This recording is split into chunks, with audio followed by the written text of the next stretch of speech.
Ok, pessoal, estamos de volta. Agora vamos para a questão de número 158.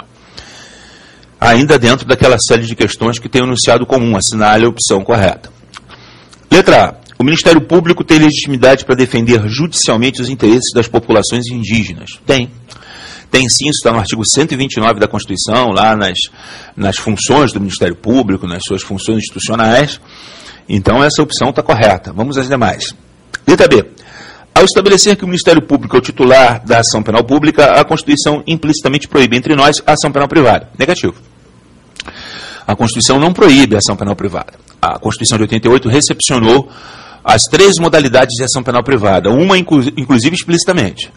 A ação privada propriamente dita, a ação penal privada personalíssima e a ação penal privada subsidiária da pública. No caso da ação penal privada subsidiária da pública, ela recepciona expressamente que ela consigna a ação penal privada subsidiária da pública lá no inciso 59 do artigo 5º. Então, está prevista lá. Então, o que a gente tem agora, nesse momento, é uma reforma do Código de Processo Penal, que, se aprovada, vai extinguir a ação penal privada personalíssima e a ação penal privada propriamente dita. A única modalidade de ação penal privada que vai perdurar, porque está prevista na Constituição, inclusive em dispositivo petrificado, é a ação penal privada subsidiária da pública, conforme nós vimos no inciso 59 do artigo 5º. Então a opção B está errada. Opção C. Em função do princípio da unidade do Ministério Público, atos próprios do membro do Ministério Público Federal podem ser praticados por membro do Ministério Público Estadual no impedimento daquele. Isso não existe, né? Essa substituição. Como acontece, por exemplo, no artigo 109, com o juiz federal, né, o juiz estadual. Naquelas comarcas onde não há sede de seção judicial do Justiça Federal, diz o artigo 109, o juiz, lá no parágrafo, você vai ler isso, desculpe, lá no parágrafo 3º do artigo 109 da Constituição. O juiz estadual pode agir como se o juiz federal fosse. Mas o recurso dessa decisão do juiz estadual vai para o Tribunal Regional Federal da região. Então existe essa possibilidade de substituição do juiz estadual, o juiz estadual substituir o juiz federal, quando aquela comarca, aquele município não tiver uma justiça federal, não tiver uma seção judiciária da Justiça Federal. Isso é uma coisa. Outra coisa é dizer que o Ministério Público Estadual pode agir como se fosse membro do Ministério Público da União. Não, isso é crime de falsidade ideológica, uso de documento falso, dependendo da hipótese. Não existe essa possibilidade. Então a opção está errada, né? Letra E, até porque o princípio da unidade do Ministério Público não tem nada a ver com isso, é outra coisa, né?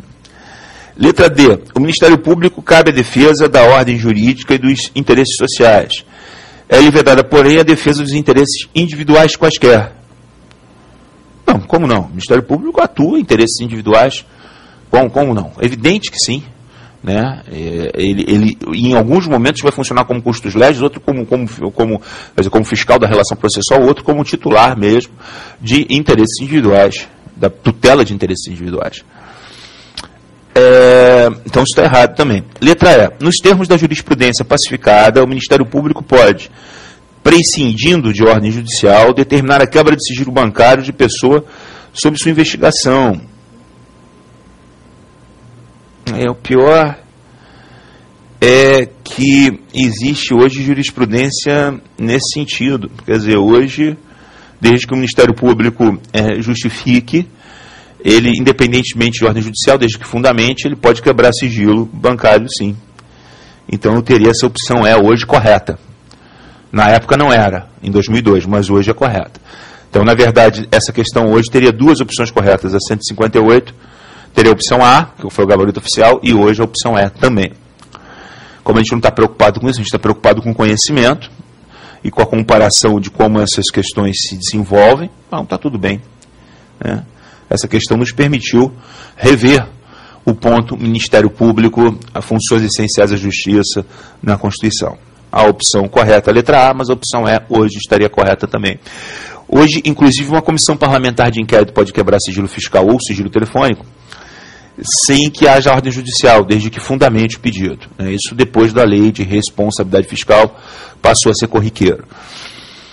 Até um auditor fiscal pode. Então, hoje essa opção estaria ou está correta. Ok? Questão 159. Opção A. Todas as deliberações do Congresso Nacional estão sujeitas ao veto do presidente da República. É um erro muito comum, um candidato assodado, achar, não, o presidente pode sancionar ou vetar tudo em processo legislativo. Isso não é verdade. Não é verdade. O presidente só vai sancionar e vetar aqueles projetos que são submetidos à sua apreciação, como, por exemplo, projeto de lei ordinária, de lei complementar, medida provisória, só projeto de conversão de medida provisória à lei ordinária definitiva, quando sofreu emenda à medida provisória, vale a pena você ler o parágrafo 12 do artigo 62 para ver isso. Aqueles decretos legislativos e resoluções para satisfazer as competências do artigo 48, são competências do Congresso com sanção, está lá expresso, com sanção do presidente da República, é só dar uma olhadinha no caput do artigo 48, e só. Lei delegada, emenda à Constituição, não admite resoluções do Congresso, do Senado, da Câmara, decretos legislativos, fora as hipóteses do artigo 48, não admitem sanção nem veto do presidente da República. Portanto, a opção D de dado, a opção A está errada por isso. Nem tudo o presidente da República sanciona e ou veta. A opção B, dá-se o chamado veto tácito, pode parar de ler, para tudo, o veto não pode ser tácito, o veto tem que ser expresso, até porque tem que ser fundamentado, sob pena de haver sanção tácita. Quem cala, consente. Se o presidente cala em 15 dias úteis subsequentes ao recebimento do projeto, ele consente, ele sancionou tacitamente. Agora, o veto tácito não existe, até porque o veto não se presume a sanção. O veto não se presume, portanto, ele tem que ser expresso. E o veto só existe se for fundamentado, então ele tem que ser expresso. Consequentemente, veto tácito, você esbarrou em veto tácito, pode parar de ler a opção, porque a opção está errada. Letra C. Cabe ao presidente do Supremo Tribunal Federal sancionar projeto de lei de interesse da magistratura federal. Sancionar, não. A única pessoa que tem poder de sancionar alguma coisa é o chefe do Executivo. Né? Sancionar no sentido de aquiescência ao projeto de lei submetido à sua apreciação. Porque sancionar no sentido de apenar, porque sanção tem essas duas exceções. Pode ser a concordância do chefe do Poder Executivo a um projeto de lei submetido à sua apreciação, sanção. Ou sanção pode ser pena, medida de natureza preventiva, retributiva, aplicada a alguém em razão da prática de ilícito. Na acepção processual legislativa, só quem sanciona é o presidente da República.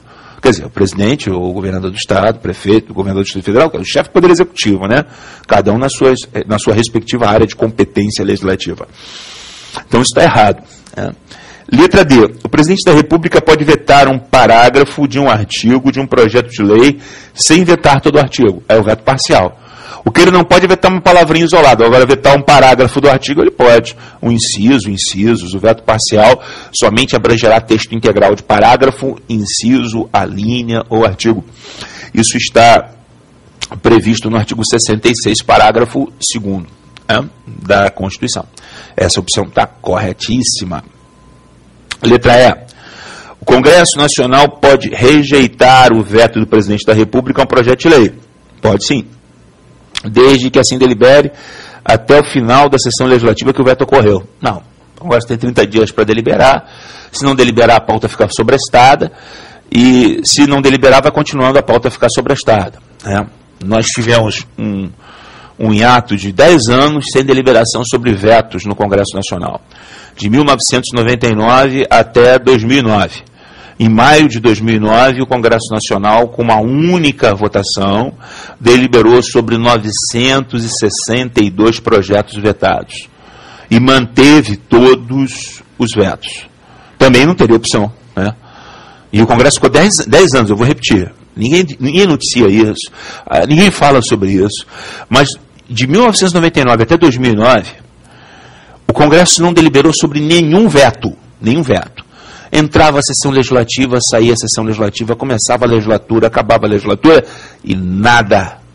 O Congresso não deliberava sobre veto nenhum. O que na prática tornou o veto, de forma absolutamente inconstitucional, mas tornou o veto absoluto. O presidente vetava, Fernando Henrique vetava em 99, depois veio Lula, ficou vetando, e ficava lá o veto acumulado no Congresso. Em maio de 2009, o Congresso foi, numa única votação, manteve 962 vetos. De maio de 2009, professor, para agora, para janeiro, nós já estamos em fevereiro de 2011, O que aconteceu? O Congresso tem deliberado sobre os vetos de 30 em 30, no prazo de 30 dias, como diz lá o parágrafo 4º do artigo 66? Ah, tolinho. Você é tolinho, né? Claro que não. Né? De maio de 2009 para cá, o Congresso voltou a não deliberar sobre veto. Então, na prática, hoje, infelizmente, eu tenho que dizer isso para você, o veto do chefe do Executivo na União é absoluto. Não é relativo. Mas você jamais vai botar isso numa prova, né? Na prova você vai dizer que o veto é relativo, que o veto é precário, que o veto é instável, que o veto pode ser rejeitado por maioria absoluta, em escrutínio secreto de cada uma das casas do Congresso Nacional, em até 30 dias depois. Você vai repetir o que está lá no parágrafo 4º do 66. Mas fique você sabendo que há uma diferença muito grande da teoria que você tem que responder na prova para a prática. O que é engraçado é que ninguém faz nada, todo mundo acha que está normal isso, né? Você não vê um artigo sobre isso, um jornalista, um programa de televisão falando sobre isso. E é uma forma de você subverter a ordem constitucional, com certeza. Então a opção E está errada também, ficamos com a opção D de dado como a única opção correta na questão de número 159. Muito bem. Questão 160.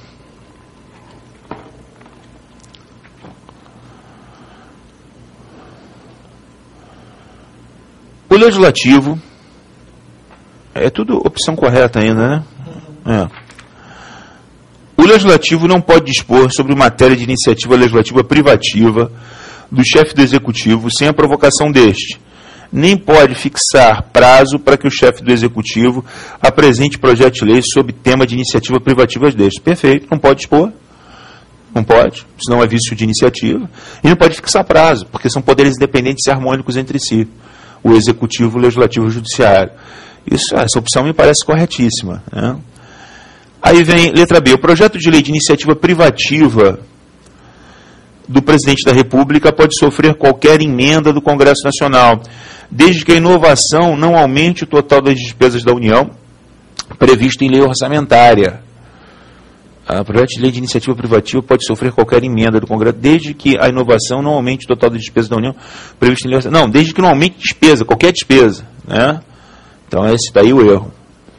Letra C. Pacificou-se o entendimento de que não sofre a inconstitucionalidade de inconstitucionalidade a lei resultante de projeto de lei apresentado por parlamentar, versando sobre matéria de iniciativa privativa do chefe do Executivo, desde que tenha sido sancionada pelo Presidente da República. Não, a sanção não supre, não saneia, não resolve vício de iniciativa. Como a gente já explicou em outra questão, a sanção a projeto de lei cuja iniciativa é privativa do Presidente da República, mas não foi apresentado por ele, apenas transforma o projeto de lei inconstitucional em lei inconstitucional. Vício de iniciativa mais uma vez. Letra C.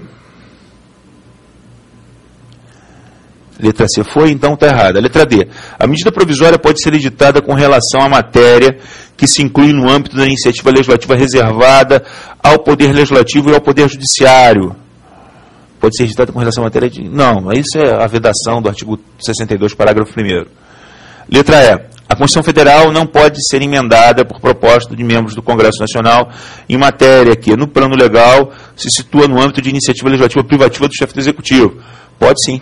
É aquilo que eu expliquei ainda agora, 2 aulas atrás. O artigo 60 ele é blindado. Aquelas matérias que estão lá no artigo 61, parágrafo 1º, cuja iniciativa é exclusiva do Presidente da República, não quer dizer que só o Presidente da República possa apresentar projetos de emenda à Constituição sobre aquelas matérias. Ele só pode apresentar projetos de lei. Isso aí. Em emenda à Constituição, qualquer pessoa do caput do artigo 60 pode apresentar projetos de emenda sobre qualquer assunto. Ou seja, aquela iniciativa exclusiva do Presidente da República no parágrafo 1º do 61 é só para leis ordinárias, complementares. Não para emenda constitucional. Para emenda constitucional, nada feito. Então, a questão 160, nós ficamos com a opção, interessantíssima essa questão, né, muito bem feita, ficamos com a opção A, na questão 160. A gente se vê na próxima aula.